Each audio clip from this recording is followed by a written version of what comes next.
We're going to do a lab with DHCP Starvation. So what we're going to have is a in-lab 1841 Cisco router and a 2960 switch, a laptop running 2 VMs, a Kali running yersinia for the starvation on the DHCP server, and also the Windows 10 VM.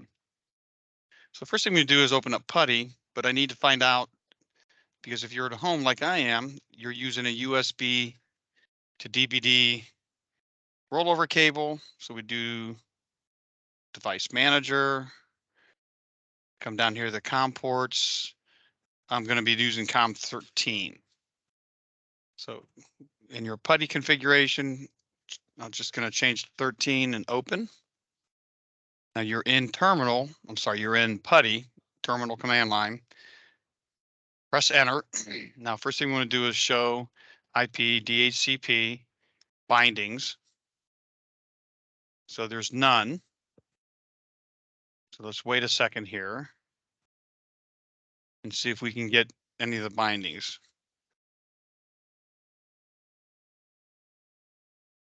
All right, still nothing. So show CDP neighbors. Okay, there it is. I see a switch. So I do have another device on the network.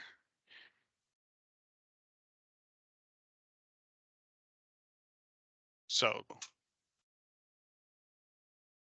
what we're going to do now is see if we can get a VM to get an IP address. So let's look at our config, show run. So the first thing we're going to look at is our IP address. So this is our network address, 172.16.1.0, a 24-bit mask of 255.255.255.0. And then your DHCP, we're excluding 172.16.1.1 to 172.16.1.5. We set our pool name to start LAN starvation, our network address with a default 255.255.0.0. I'm sorry, not default, because that would be 255.255.0.0. Your default router .1 and also your DNS server. So let's bring up a VM. Now, what you want to do is also, like, I'm running multiple NIC cards, 2 Ethernet and also 1 wireless. So I want to make sure that I check my network settings on each VM, make sure it's bridged and it's going to my USB. I'm able to run my Ethernet or my WebEx, and also my VMs are running through my USB, so I can have a private network. Click on settings on my Windows machine. It's also using gigabit, USB gigabit. Let's boot Kali up. Look at my notes here. We did the configs. So this is what's on the switch, and notice that interface VLAN 1, no shutdown, and it's asking, instead of your IP, you just put DHCP. All right, then here we're going to start. We did the bindings on the router. Let's see if we see the switch yet.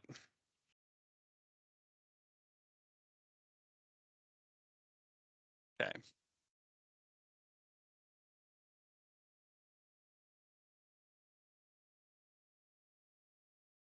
Let's go into Kali RPM. I use my default passwords for all my VMs, which is hard to type, evidently. Okay, so Control-T will bring up terminal. And then I'm going to go ahead and do IP address. There it is. So it actually got a 172.116.114.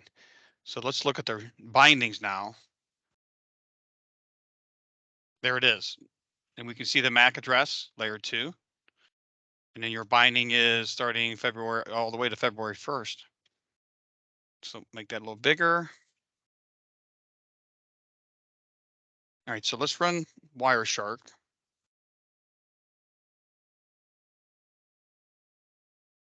So sudo Wireshark.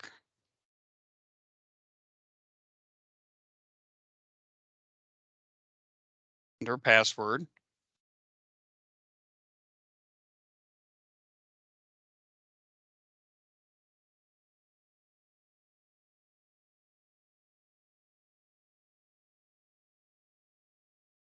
All right. So in the beginning, when I learned, and I'm still in the beginning, I'm learning Wireshark.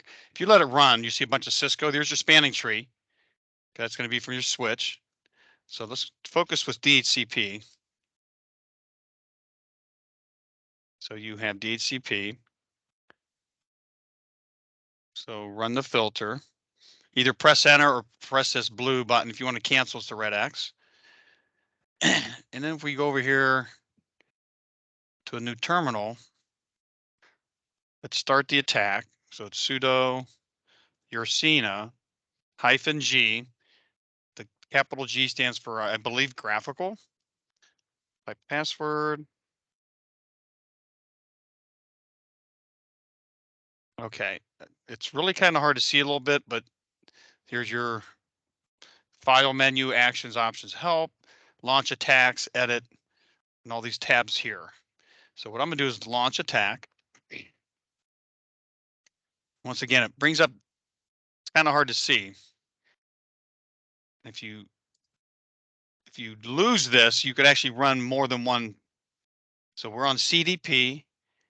Over here's trunking, DTP, HRSRP, which I think we configure STP, VTP, multiple protocol. That's a ISP protocol there, MPLS. So DHCP, we're going to do discover. So remember, it's a three-way handshake. The US, the client discovers, the server offers, and then the client accepts, and then the server acknowledges that they can keep that IP. So it's a three-way handshake. So right away, we're seeing traffic. Discover, discover, discover. So when we show bindings now, show IP DHCP bindings, I'm hitting a space bar. As fast as I can hit it, you can see we're going to run out when we hit 172.16.1.254. Remember, 0 you can't use and .255 you cannot use. So we're almost done. And there it goes. Now, if we change the subnet mask like I did yesterday, I did a subnet mask at 255.255.128.0. That was getting over 32,000 IPs in the same amount of time. Now, if you look at your MAC addresses, can you see a pattern, or do they look completely random? That's part of the the app here. It's attacking. It's randomizing the. All right. So the attack is still going.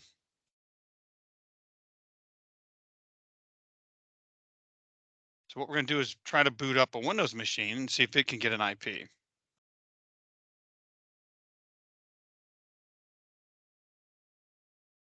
All right, so here's Windows. We're going to power on.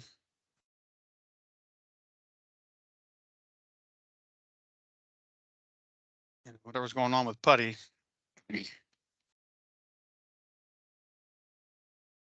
Oh, I must have pasted. Oops. Control-Shift-6.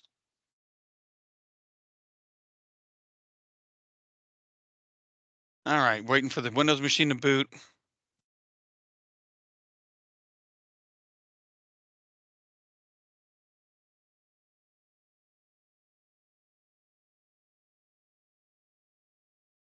Well, copied and pasted inadvertently. We'll see if it actually damages the performance of the router, because it's still trying to paste what I did. Ah, finally.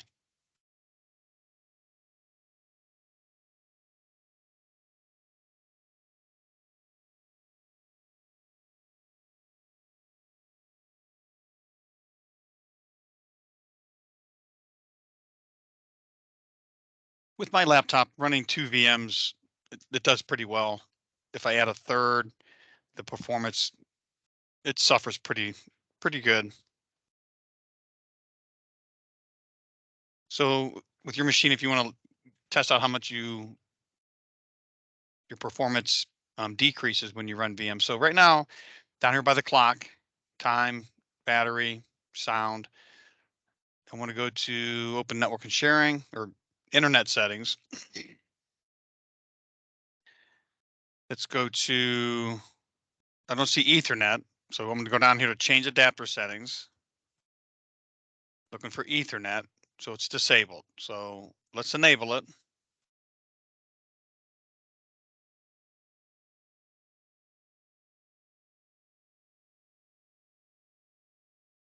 Let's see if we're able to get an IP.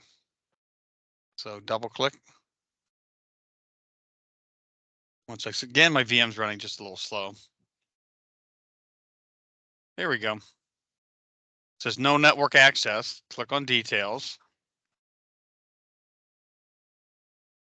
Okay, automatic configuration, a PIPA 169254, and then the third and fourth octet are randomly assigned. So what we're going to do is disable this. Let's go back to the Kali and stop the attack. So you can still see the Wireshark still running. So bring back this control panel for yersinia and do list attacks and stop all.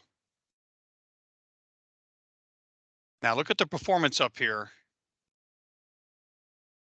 See, it's starting to go down, the usage, because of the attacks are stopping. So what we want to do now is we're going to clear the bindings, because right now all those spoofed MAC addresses is still holding on to. And then these old routers don't make mistakes like I did in typing, because you pay price and performance also. So we're waiting for my terminal to come back online. Make sure there's no attacks running. But we need to clear bindings.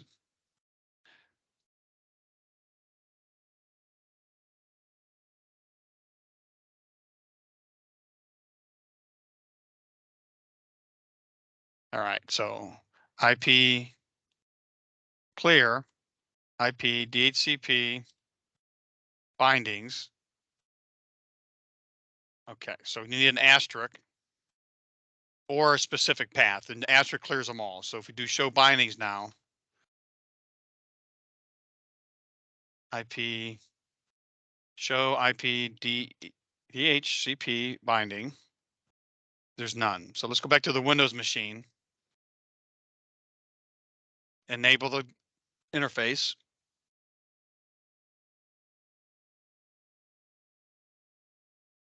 Check for IP, and there we go. We got .6. So we started at .6. We ended at .6 because we cleared all the bindings. So that's how to attack a DHCP server layer 2, and have a good evening or day or morning.